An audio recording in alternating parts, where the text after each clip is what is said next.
Everyone, welcome back to NBA Pickup, and right now I'm watching the end of the Hornets versus Kings game with 5 seconds left. We'll see if the Hornets can win this game. Malik Monk layup, it's good, and one! That ties the game at 126. Coming at you with some live commentary at the end of the game. And one layup by Malik Monk with 1.6 seconds left in the fourth quarter. The Kings have choked away the lead this fourth quarter. Looks like the Kings, I think they had a 9-point lead with about like 2 minutes left in the game. And the Kings just missed all their free throws. They could not hit a free throw. They had so many opportunities this quarter, and they missed them all. I don't think they missed them all. I think if we can look at the box score real quick. I can't look at the box score because I'm weird. All right. Malik Monk hits the free throw. Full court heave, no good by the Kings, and the Hornets win this game 127-126. And that is a great win for the Charlotte Hornets because I thought the game was over. I thought the game was going to be over, and I was going to start doing this recording, but I was like, you know what? It's the Charlotte Hornets, and they're prone to do these things at the end of the game, and that's exactly what they did tonight. Exciting win for the Hornets. So, if I'm competent enough, if we go over here, I think my stream was delayed, and I didn't even know. It's okay. Tough loss for the Sacramento Kings. Wish they could have that one back. If we look quickly at the box score, I only watched the fourth quarter of this game.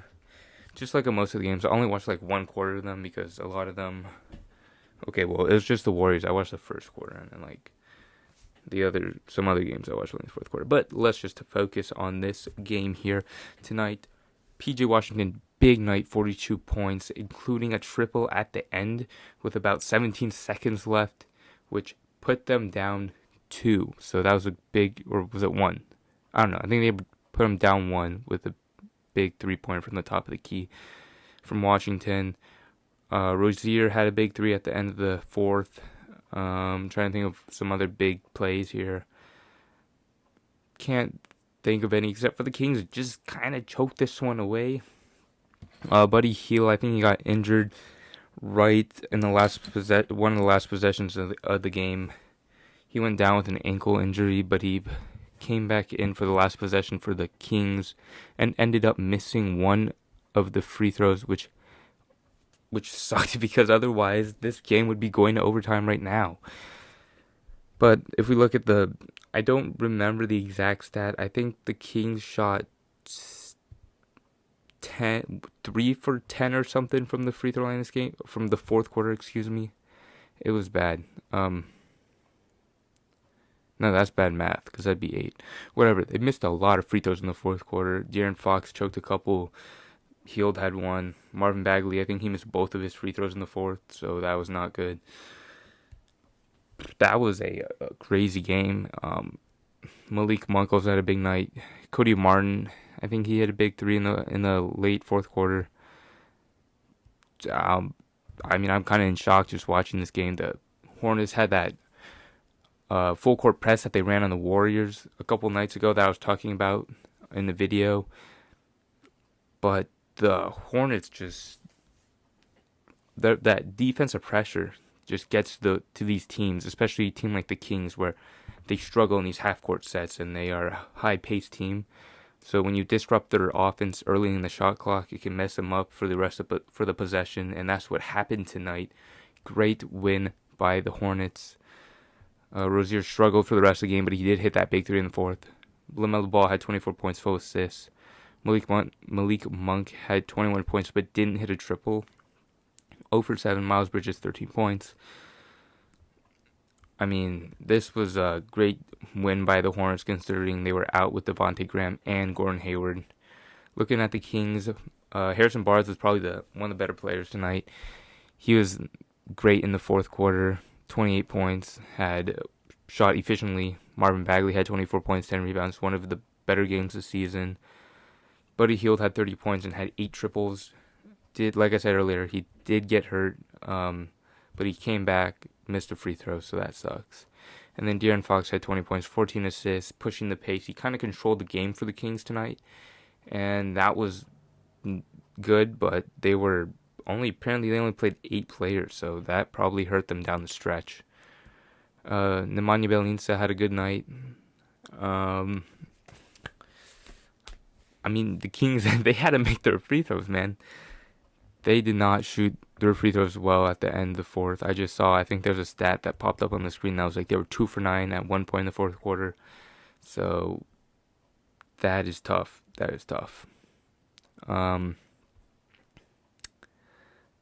I don't really have anything else to say. That was just a crazy fourth quarter because I didn't watch the first 3 quarters of this game. So we're just going to quickly move on to another game. I think this one we will go to the Warriors and Lakers night game, which I only watched like the first quarter and then like half of the second quarter.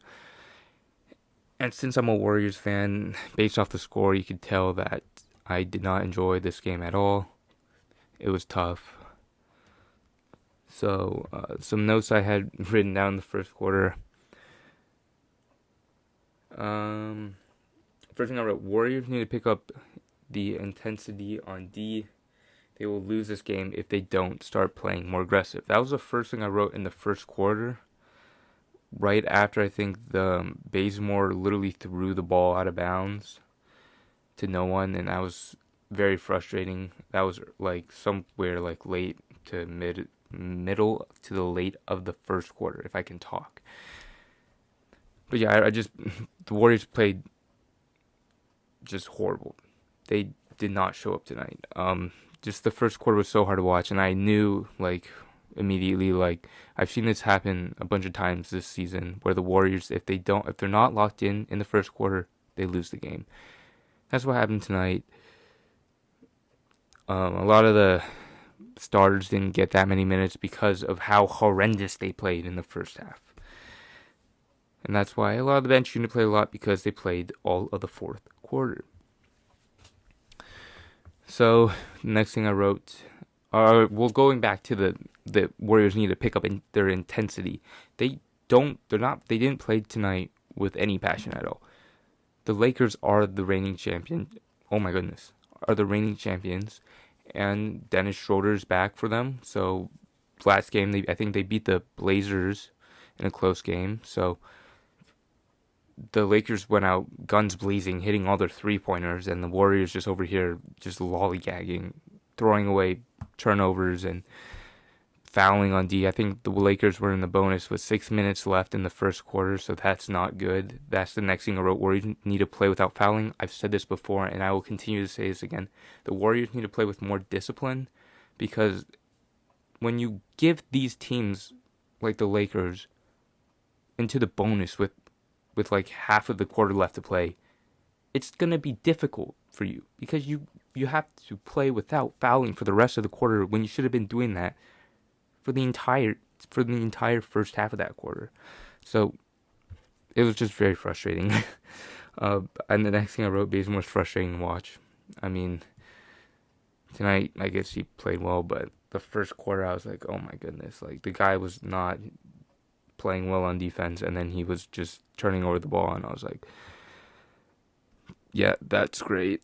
And then Warriors need better transition D, or the Lakers are just good on the fast break. I don't think the Lakers even had that many fast break points. They must have had like 5 or 7 points.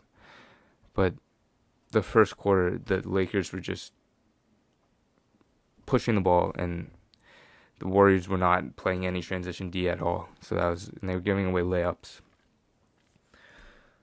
And the next things I wrote was just Warrior slander. I don't know if the Warriors care about winning anymore, because what the heck? The Warriors don't know how to shoot right now, and they, as the saying goes, live by the 3, die by the 3, and they just died by the 3 tonight, shooting 8 for 34 from 3. I've said this in my Warriors are the most confusing team in the league video. The Warriors continue to shoot 3-pointers when they're not going in. And it's very, very frustrating because when the 3-pointers are not going in, maybe you want to drive to the basket, get an easier look, draw a foul or something. But the Warriors just chuck up contested 3-pointers and rush shots early in the shot clock. And I think that's probably a main reason why the Warriors lost tonight, because they just kept on shooting 3-pointers and none of them were going in. So that was frustrating. And I said I just was in pain watching this game, so I just did not watch the rest of the second half, or the second half of the second quarter too. Pascal had a great night. He probably had inflated stats because of the fourth quarter, and he was playing against a bunch of scrubs on the Lakers. Moving on to the Lakers, when LeBron only plays 24 minutes and your team wins by 26, that is great, because LeBron's going to need that rest. He's like 37 years old or something like that, and he needs a rest for the late playoff push, and this is a great team win by the Lakers. In that first quarter, everyone was getting involved, everyone was getting touches, everyone was scoring. And you can look at, based on the box score, good variety of scoring for the Lakers, so good game by them. Nothing else to say, so I'm going to move on to the Wizards and Boston game. I watched the fourth quarter of this game too. If my computer would load, please, thank you. So when I started watching this game, the Celtics just ran a Kemba and Daniel Tice like pick and roll / fade kind of thing, 3 possessions in a row, and Tice got an open mid-range shot every single time, and he just hit them all. And then, sorry, my voice is dying, but yeah, Tice was just God. So yeah, you can see tonight 20 points, pick and roll with Kemba Walker, open mid-range shots for Daniel Tice, 3 possessions in a row. All of them were cash, and that was a big momentum switch for the Boston Celtics this night. If we look at some of the other notes I wrote, Kemba playing better ? Because I didn't watch the first 3 quarters of the game, so I don't know how well he was playing. But looking based off the stats, he played okay. 3 for 7 from 3, so it's not like he shot 1 for 10 from 3 again. So, and he also had 8 assists. And like I said, those pick and rolls with Daniel Tice was great. Just facilitating for the Celtics is needed greatly. There's no primary facilitator for the Celtics, and I think if Kemba Walker's just doing what he did tonight, that's huge for the Celtics, to have a guy who can control the game and be able to get open looks for other guys on the team. So I also wrote Bradley Beal is also very good at basketball. He had 46 points, I think, tonight. 46 on 55% shooting. He was phenomenal tonight. I mean, Bradley Beal's so good at more than just catch and shoot 3-pointers and stuff. He can shoot off the dribble. He can get to the paint, draw fouls, make tough layups. He can do it all. Probably one of the better 3-level scorers in today's game. So shout out to him. Also wrote Tatum in the fourth had some big shots, some big layups, a lot of tough contested layups. And Tatum is just one of those guys where he's going to just shoot contested shots where the guy's like all up in his grill and he'll just pull up and the shot goes in and there's nothing you can do about it because you couldn't play any better defense than that. And so I think for the Wizards, that's very frustrating when Tatum just goes up, rises for a 3 at the end of the shot clock, hits it. It's tough, man. Shout out to Jason Tatum. And then I think at the end of the fourth, I can't remember exactly what happened. I think Bradley Beal, he got trapped and then like in the corner, and then he slipped and then fell out of bounds. And then I wrote, what is taking the refs so long? They shouldn't be giving this much time for the Celtics to drop a play when they have no timeouts left. So the point I'm trying to make here is the Celtics have 0 timeouts left with a couple of seconds left in the game. Bradley Beal falls out of bounds, and so the refs want to go review it to see if it was a foul, if he just got pushed, or if he just slipped and then fell, which happened. The refs took like 2 minutes to see if Bradley Beal just fell out of bounds or if he got pushed. And the frustrating thing is it when you watch the game on TV, you can tell like, boom, immediately, oh yeah, he just slipped and fell out of bounds.